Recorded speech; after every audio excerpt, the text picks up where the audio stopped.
தெரியுதா? வணக்கம். நல்லா பேசுறியா? பேசு. என்னடா பேச போறீங்க? அப்படியே அப்படியே கூல் சுரேஷ் அவங்களுக்கு பண்ணிட்டாருன்னா பேச போறீங்க. பேச என் தலைவர் கூல் சுரேஷ். படம் பேர் வந்து பரமசிவன் பாத்திமா. இதுல வந்து செகண்ட் ஹீரோவா எங்க தலைவர் கூல் சுரேஷ் நடிச்சிருக்காரு. படத்துல தான் செகண்ட் ஹீரோ. மைக் வச்சிருக்கியா? அவன் பாட்டுக்கு அந்த கேட்கும் தலைவர் எஸ்டார் மாநாடு. ஹாய். இப்போ வந்து பரமசிவன் பாத்திமா அந்த படம் பார்க்கறதுக்காக வந்திருக்கிறோம். படத்தின் இயக்குனர் திரு இசக்கி கார்வண்ணன் அவர்கள் தான் படத்தின் இயக்குனர், தயாரிப்பாளரும் அவர் தான். அது மட்டும் இல்லை, ஒரு முக்கியமான கதாபாத்திரத்திலையும் அவர் நடிச்சிருக்காரு.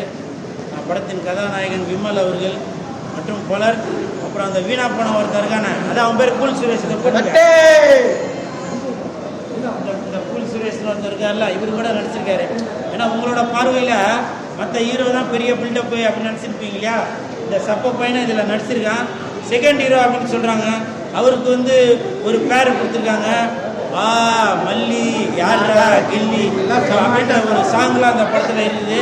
படத்தை பார்த்தீங்கன்னாக்க நீங்கள் நல்லா என்ஜாய் பண்ணுவீங்க. அது மட்டும் இல்லை, இந்த படத்தில் வந்து பல சமுதாய கருத்துக்கள்லாம் வர இருக்குது. அது நீங்கள் பார்த்தீங்கனால உங்களுக்கு தெரியும்.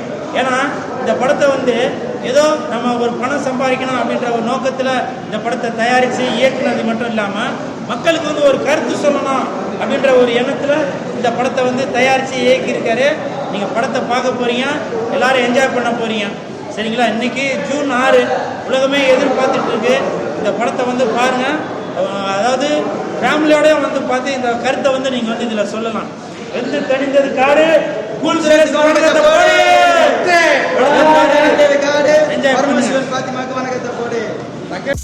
சினிமா உலகை ஃப்ரேம் பை ஃப்ரேம் படம் பிடித்து காட்டும் தந்தி சினிமா சேனலை இப்போவே சப்ஸ்கிரைப் பண்ணுங்க.